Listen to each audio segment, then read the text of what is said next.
What if I tell you that the bread sitting in your grocery store right now is not bread? It's a science experiment, and your body has been paying the price for decades.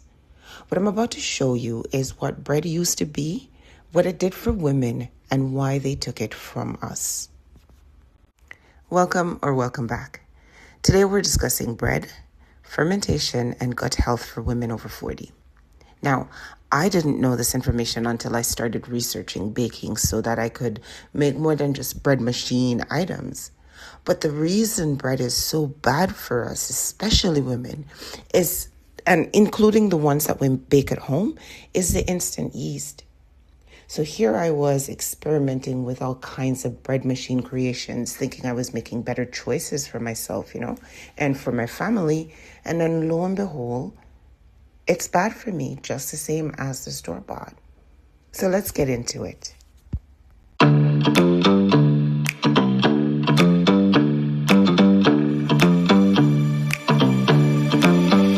Yeah.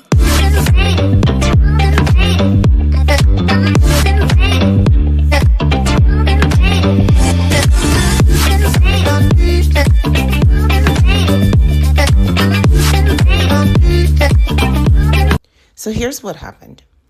Somewhere in the 20th century, bread, one of the oldest foods on earth, was stripped of everything that made it medicine. The long fermentation process that made the bread digestible, that was gone. The wild yeast and the bacteria that fed your gut was replaced with commercial yeast that rises about 90 minutes, and it feeds nothing. And women, we pay the biggest price, especially women over 40.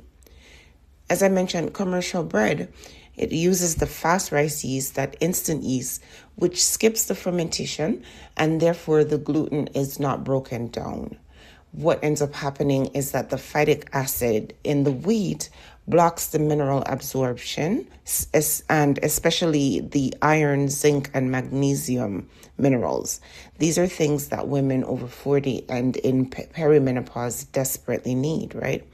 This then leads to bloating, brain fog, blood sugar spikes, and we often blame this on gluten sensitivity, but it's actually a fermentation deficiency.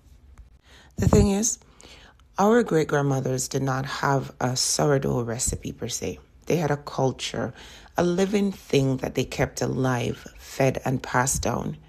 Fermentation was not a hobby, it was survival, and it was sacred.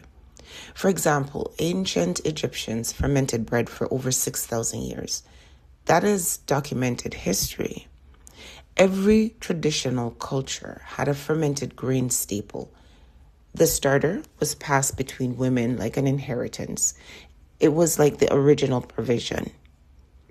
The truth is, fermentation, this process requires patience, attention, time, and trust. You can't rush a living culture, right?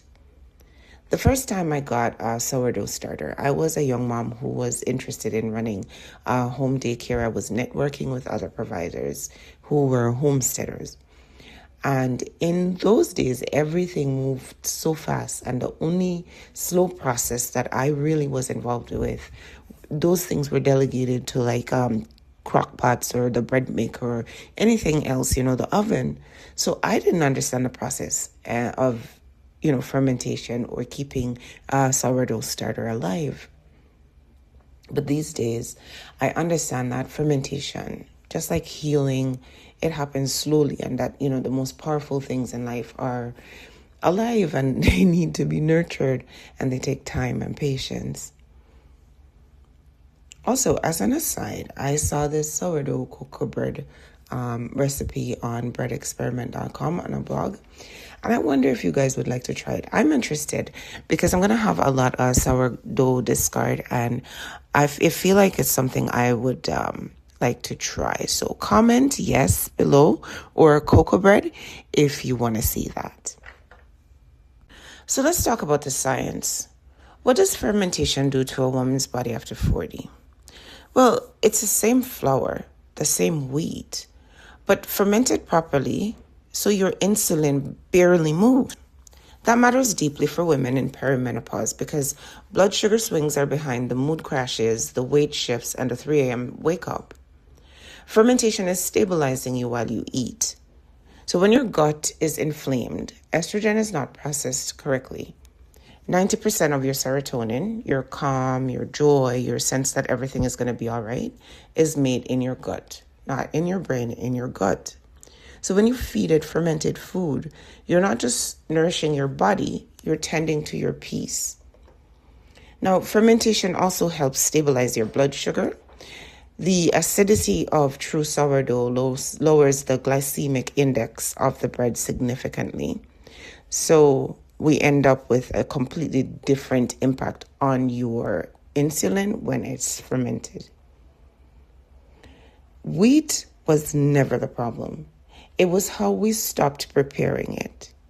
Long fermentation breaks down the phytic acid, the compound that was locking your minerals away. Suddenly, the iron, the magnesium, the zinc, all those things, your body can actually use them. Additionally, the prebiotic fiber that feeds the beneficial bacteria that's in your gut, that impacts your mood directly. So you want to have that fiber being fed. And speaking of hormones, your gut is not just digesting food, it's processing your hormones. Right? When the gut lining is inflamed and, most women over 40 are walking around inflamed, estrogen doesn't move through the body the way it should. So sourdough feeds the very bacteria that keeps the system running.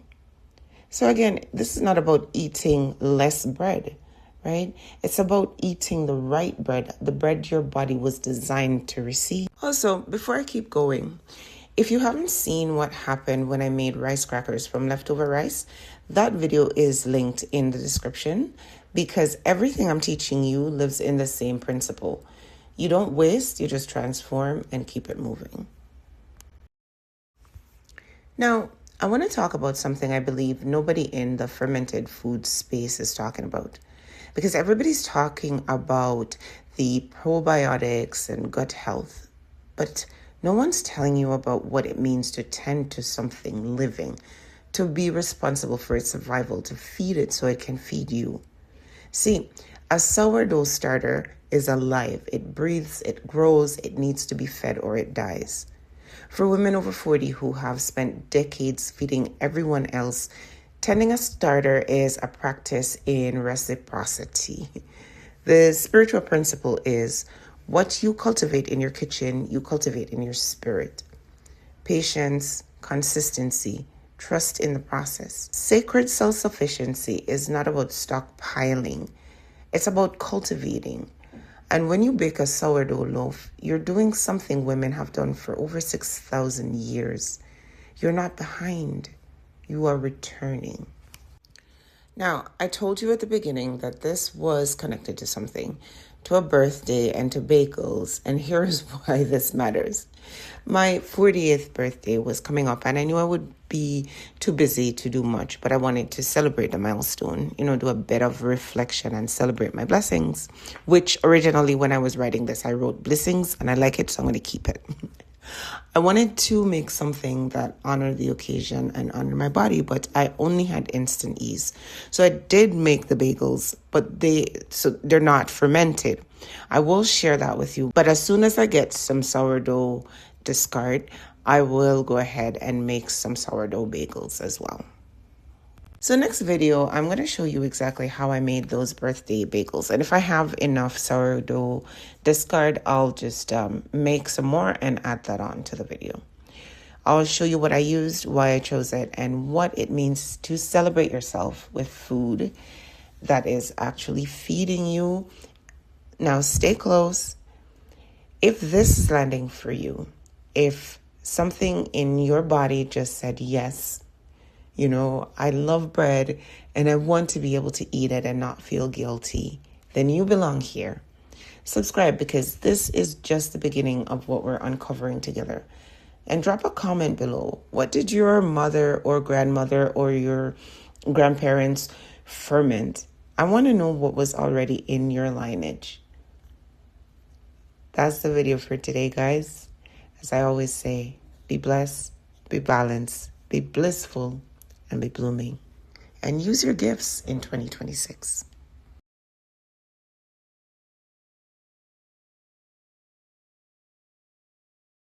Got the luxury breathing, but I don't think I'm living. Yeah, my mama be tripping, saying you acting different, cause I feel so alone. People don't make a difference, they'll be here for a moment and be gone in an instant. Man, this shit got me livid, and I'm done with these women.